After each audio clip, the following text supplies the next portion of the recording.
Hey, everyone. So, since the beginning of this war and even before it started, I've been talking on this channel about the fact that what the Iranian regime fears most, the only thing they really fear is their own people and the actual loss of power.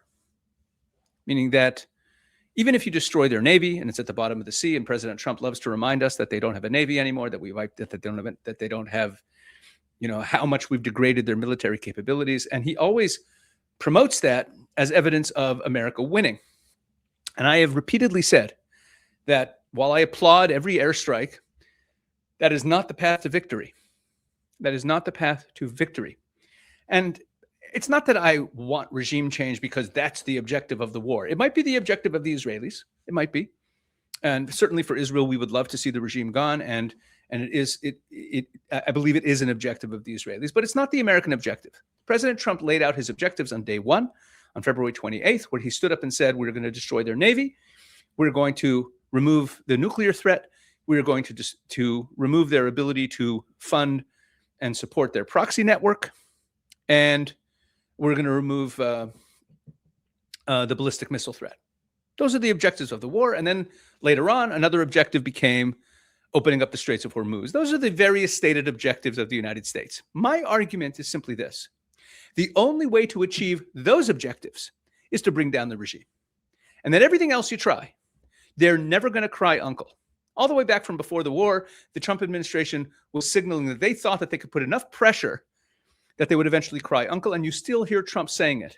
You still hear Marco Rubio saying it. Oh, if we hit we're hitting them really hard. They're eventually going to come to the table. They're going to have to make a deal. They're dying to make a deal. They're not dying to make a deal. They're dying to negotiate. They want to negotiate forever. But they're not dying to make a deal because they will not make a deal. The only thing they fear is what destabilizes the regime. And this is why they're not attacking the Israelis during these last few weeks, because they know that the Israelis will go for the jugular. In the last few weeks before the ceasefire on April 8th, the Israelis were hitting the IRGC. Remember, they were taking out checkpoints and IRGC and Basij headquarters, and they were causing defections and they were causing panic in the regime. And that's what was actually destabilizing the regime. That's what could bring the people back into the streets. And everything that the Trump administration is doing now, degrading the military, is not about victory. And what I want to talk about in this video, I want to play you a clip from Fox News, and I'm going to stop it a few times because it really highlights the difference between driving to victory and seeking something less than victory that, frankly, isn't really working. So let's take a look. This is from Fox News from a couple days ago, and it really highlights these points, and it really speaks to the inflection point, the decision point that we are currently at in this war. So let's take a look. Here it is.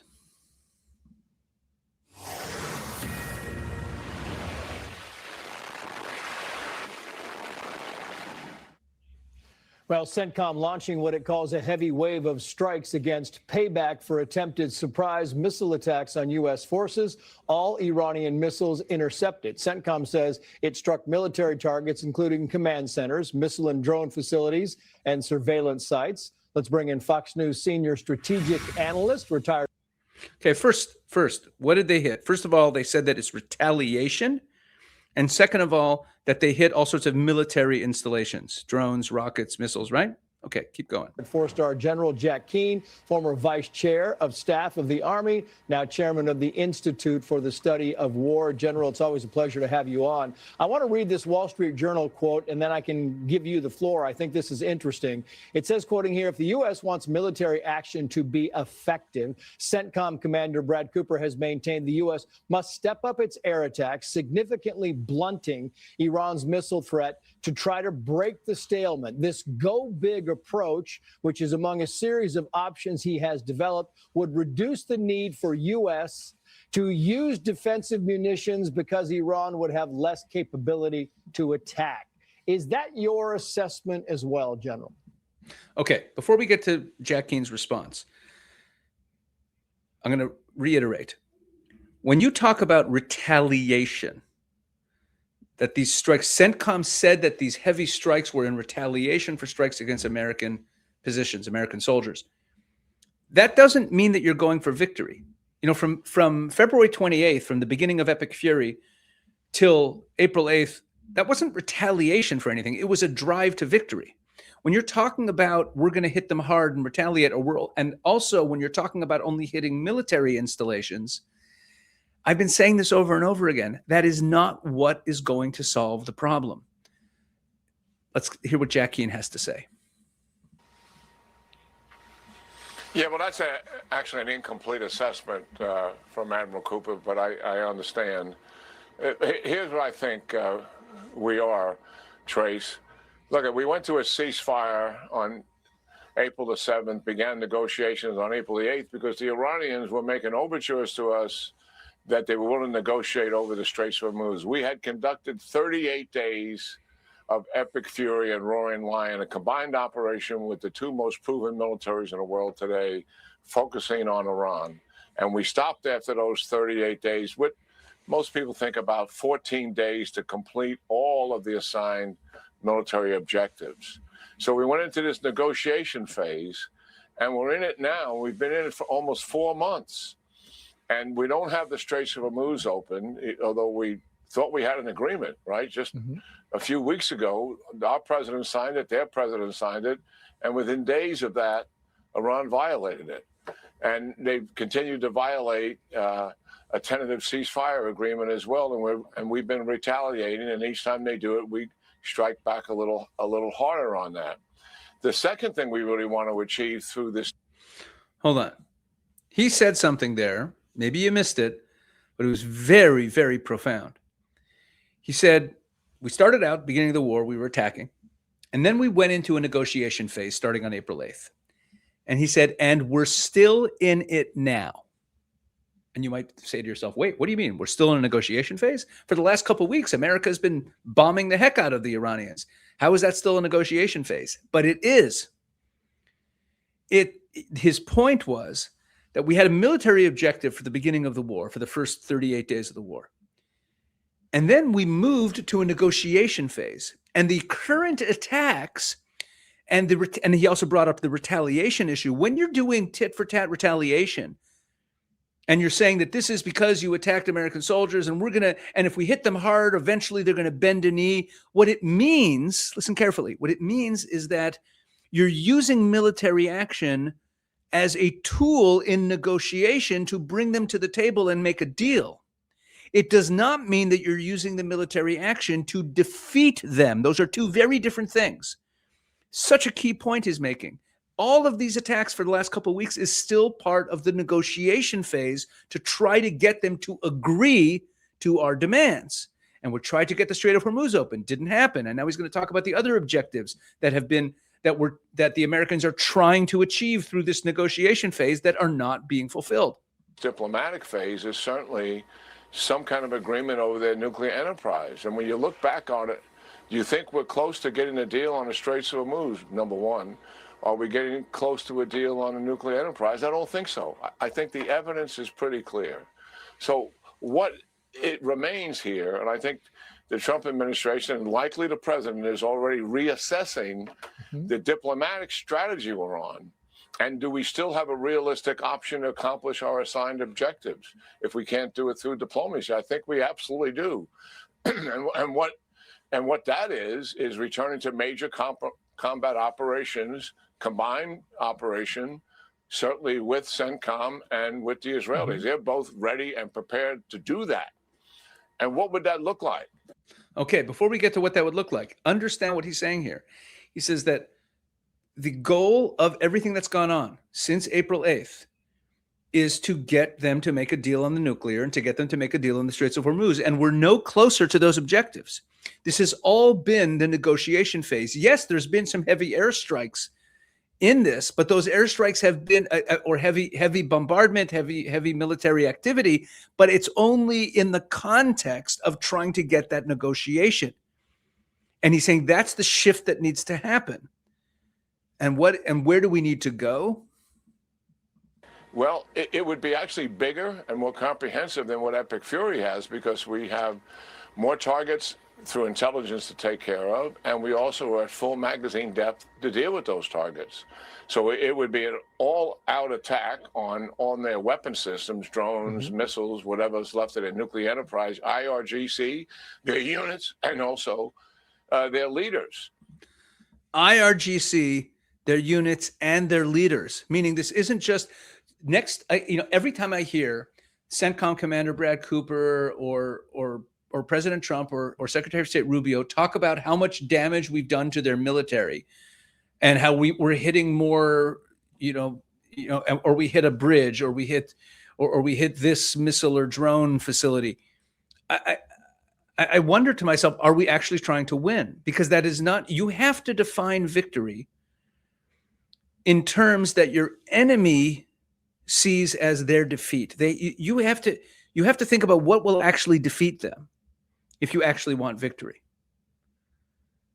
And he's talking about, when's the last time we heard the Americans talk about hitting the IRGC or hitting their leadership? They don't talk about that at all. The Israelis were doing that. And maybe that's why the Iranians haven't been attacking the Israelis. The last 3 weeks of epic fury of the first stage of the war from February 28th, the last 3 weeks of that, the Israelis were hitting the IRGC. They were hitting the besieged. They were still carrying out assassinations. They were knocking out leaders. Remember, there were some of the guys who weren't killed on day one who were killed a few weeks in, like Larijani. There were others. That's the way you actually defeat the regime. And he's saying we need to move back towards that because that's actually victory. And let me say something about regime change. Everyone's always afraid of regime change. And I've made this point before, but it bears repeating, and I want to be clear about it. Yes, as an Israeli, I definitely want the regime to fall, and it might be the goal of the Israelis to bring the regime down. I believe it is. Great. But even if your goal, your objective is not regime change, let's look at the American objectives. President Trump on the day one of the war laid out 4 objectives: destroy their Navy, destroy their nuclear abilities, destroy their ballistic missile abilities, and destroy their ability to fund and operate their proxy network. And then later on, we had another objective, which was open up the Straits of Hormuz. Great. My argument is not that regime change should be another goal or should be the goal. No. My argument is if you want to achieve those goals, those 5 objectives, the only way to effectively achieve them, that they will be lasting achievements, is to bring down the regime. Meaning, let me be very clear now. I'm going to lay it out. If the regime change is not the end goal, if you're the Americans, but it's the only effective means to reach your end goal, which is those objectives. Because if the regime remains in power, yeah, they might lay low until Trump's out of office, but you're going to have a problem. The Straits of Hormuz, look, you're going to get rid of every, shoulder rocket guy around the Straits of Hormuz who could fire at a ship and cause havoc, or drones. Drones are cheap and easy. The only way to achieve these things is to actually weaken the regime. And the Americans seem to be like allergic to saying anything about bringing down the regime. And that's what Jack Keane is focusing in on here. This is why I made this video. This is why this is so important. We are at this point, where the Americans have been doing this negotiation phase that has included, beatings. It's included a lot of powerful airstrikes, but it's still negotiation with the regime, and it's yielded nothing. And there needs to be this shift to actually drive towards victory. That's what he's talking about here. We would go after very heavily their energy and economic targets, oil and gas infrastructure, as an example. Isolate the country, roads and rails leading to border countries, seaports and airports as well, and sort of militarily quarantine the country. Right, that's another point, just very quickly, and I wrote about this recently. You have these overland trade routes with neighboring countries. Trump talks about this hermetic blockade. It's not hermetic. They are still getting supplies from their countries, and the Americans should call out the Pakistanis for allowing shipping from China over through Pakistan, for bringing goods into Iran, and really isolate the country. What he's talking about here is bringing them down economically. That's part of bringing down the regime.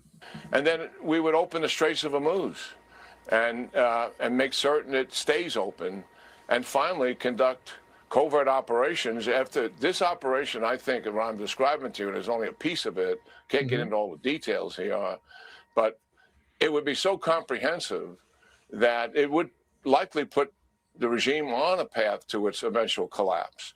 But one of the things we should also do after the operation is over and when straits are open is continue to press covert operations in there to undermine the regime and assist the people. I think that remains a realistic option to accomplish the assigned goals the president had at the very beginning. Remember, strategic goals, no nuclear weapon, take Iran off the board as a predator in the region that it has been for 47 years. That's exactly what I was saying, meaning you have to bring down the regime as a way to achieve your strategic goals that you laid out at the beginning of the war, not because that's your goal. And you don't have to go in there and rebuild it. That's up to the Iranian people. But that's the only effective way to achieve the goals. I don't think we're going to get there diplomatically. It's not because I favor the military operation. I'm just looking at the facts. It's almost 4 months. The straits aren't open, and we're not any closer to a nuclear deal. Let's get this over with, and we're going to have a spike in prices for sure. It'll be temporary. It'll eventually go down. And I think that would be somewhat beneficial for those who are concerned about the political concerns, and they're realistic. I understand that, dealing with midterm elections and some of the economic strain, but that would be temporary. Yeah, I'm just wondering, just to clarify, General Keane, are you talking, when you say covert operations and you bring back Israel into the mix, how would that benefit the United States? Are you talking about Mossad? Are you talking about using Israel for covert operations along with the kinetic stuff? Yeah, certainly. Well, I'm making the assumption, Trace, that the CIA and the Mossad work together right now to put as much pressure on the regime covertly, and also working with leadership groups of Iranians inside the country, and certainly get considerably more aggressive with a lot more leverage when you're putting maximum pressure on the regime as comprehensive as what I just described every single day, 24/7, not just a 2-hour attack that we saw last night, but this is daylight attacks, night attacks, and they're going on for a couple of weeks. A lot more pressure covertly can be applied to help break this regime apart. Can't get into the details of all of that, but just use our imagination. You can think through what our capabilities are, and we have done this in other places ourselves in other countries, and certainly the Mossad has had huge impact inside the regime through the years. Yeah, Okay, this, again, I just have to go back and say it again. Are we trying to achieve victory, or are we trying to achieve a negotiated settlement with this regime remaining in power? That's the question. Because a negotiated settlement we're no closer to it than we were on April 8th. No closer to it. And every time you hear Trump say, oh, they're dying to make a deal, they're getting close, they're going to make a deal soon, they have to make a deal. He keeps saying this. He says it every day.